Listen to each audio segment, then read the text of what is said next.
Yo, what's going on, guys? Shane for Rock About Sound. In today's video, we're going to be recreating the main bass from GETTER's track Fricken Dope, and this is what it sounds like.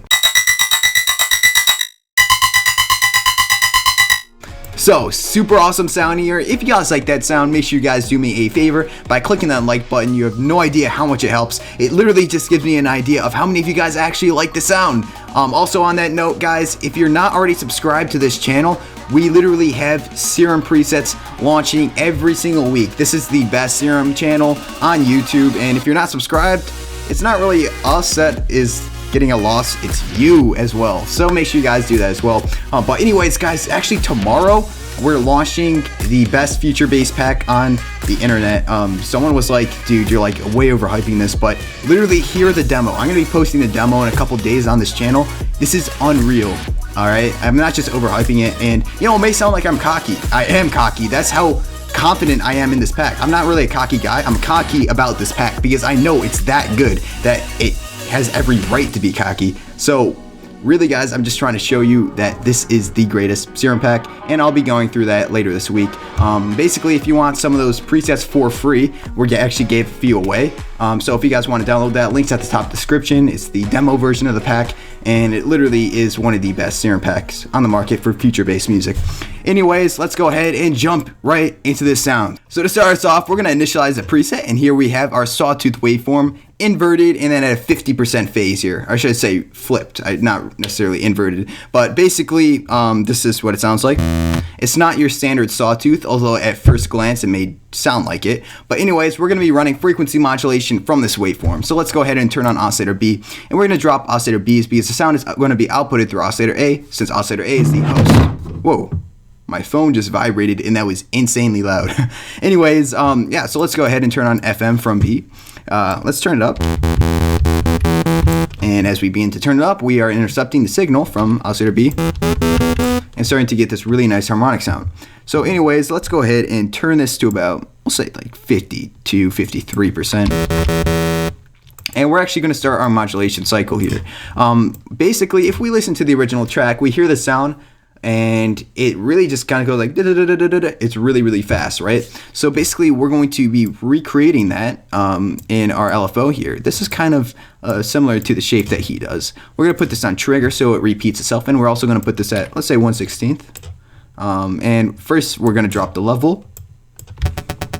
So now we're modulating the amplitude, and that creates that nice clicky sound.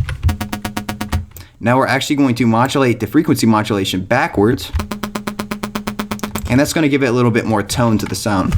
So now we're just going to go ahead and turn up the octave.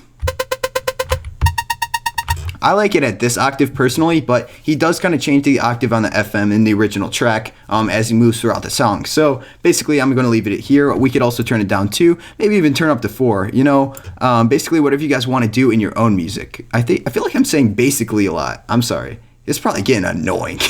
I'm sorry, guys. Let's go ahead and move into our filter. So basically, no, I'm kidding. Yeah, anyway, so we're going to turn on our LFO2 here. And we're actually going to just leave it at this basic triangle waveform. And we're going to turn this on. We're going to leave it on off, actually. And we're just going to modulate the frequency modulation forward. I know, it sounds a little strange. We have it modulating backwards and forwards. It's just to kind of give it a little bit more character to the original track, or to this sound, I mean. We have the filter, sorry. Oh, that's a little bit too much there. That sounds good. Anyways, yeah, as you can hear, the original track does have a lot of the lower end missing in the sound. So we're just going to turn on our high pass and really just kind of channel these frequencies to just the higher end. So basically we're just going to turn up the cutoff. Oh my gosh, I keep saying frequency, or what? Basically, what is wrong with me? We're going to turn up the cutoff to about 1047 hertz. Turn up the resonance to about halfway.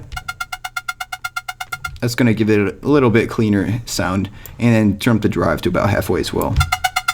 Actually, maybe turn on the resonance a little bit. Now we're actually going to modulate the LFO2 here, which is, if we listen to the original track, it's not just one linear sound that just goes da-da-da-da-da-da-da. It goes da-da-da-da-da-da. You know, it just has a little bit of variation throughout it. So basically, we're just going to modulate this back just a little bit, just to give it a little bit of variation.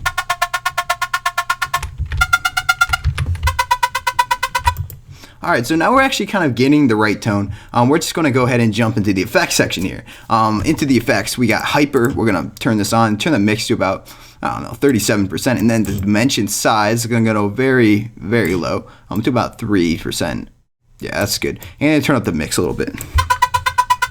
So now we definitely got some space going on. So into the delay plugin here, we're actually going to turn off the BPM sync. That way we can go ahead and modulate the amount of time it takes for one cycle of the sound to repeat itself. This is what I mean. First, we're going to also turn on link. That way, whenever we're moving one, the other is going to move as well. So let's go ahead and turn this down to about in the 20 marks. So the lower value we have here, it sounds like the more robotic it gets. It's because the sound is actually repeating itself at a faster pace, and it's basically just these small delays are just kind of creating like a robotic sound here, and it does give the sound a little bit of extra tail. So we need to turn up the feedback, turn up the mix, and that is just too much. We're going to turn that down a little bit.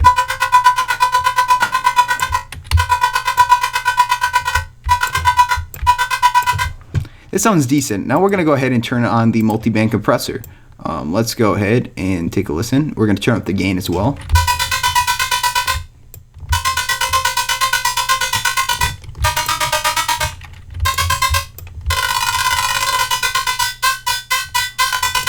And that's literally how this bass is made. It's very, very simple. So if you guys like that sound, you know what to do. Smash that like button. Also click the subscribe button. And stay tuned for our pack that's launching tomorrow, because it is no doubt the best Serum pack on the market.